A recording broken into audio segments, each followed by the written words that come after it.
નમસ્કાર મિત્રો, જોબ સરકારી યુટ્યુબ ચેનલમાં તમારું હાર્દિક સ્વાગત છે. તો મિત્રો, Gujarat medical education and research society સંચાલિત EMERS જનરલ હોસ્પિટલ વડનગર ખાતે વહીવટી અધિકારીની ભરતી કરવા માટેની આ જાહેરાત છે. મિત્રો, અહીં Gujarat medical education and research society સંચાલિત GMERS જનરલ હોસ્પિટલ વડનગર ખાતે નીચેની વિગતે કરાર આધારિત તદ્દન હંગામી ધોરણે 11 માસ માટે નિમણૂક કરવાની હોય. પ્રમાણપત્રોની સ્વપ્રમાણિત નકલો સાથે તાજેતરનો પાસપોર્ટ સાઇઝના 2 ફોટા સહિત કોરા કાગળ ઉપર સીલબંધ કવરમાં અરજીઓ મંગાવવામાં આવે છે. સીલબંધ કવર ઉપર જગ્યાનું નામ અવશ્ય દર્શાવવાનું રહેશે.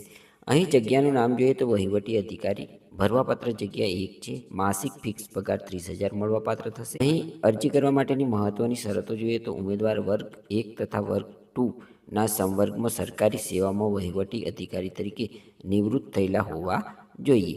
તેના તમારે આધાર પુરાવા પણ જોડવાના રહેશે. ઉમેદવારની ઉંમર મહત્તમ 65 વર્ષની હોવી જોઈએ.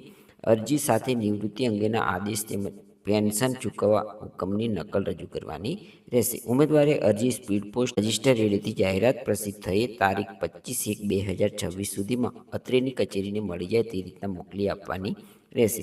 અરજી કરનાર ઉમેદવારે પોતાના મોબાઈલ નંબર અને ઈમેલ ચકાસીને લખવાનો રહેશે. તો મિત્રો, અહીં તમારે અરજી કરવા માટેનું સરનામું પણ આપવામાં આવ્યું છે. તો સમય મર્યાદાની અંદર જો અહીં માગ્યા પ્રમાણની શૈક્ષણિક લાયકાત તમે ધરાવતા હોય તો જરૂરથી અરજી કરી દેવા વિનંતી છે. ધન્યવાદ, આભાર.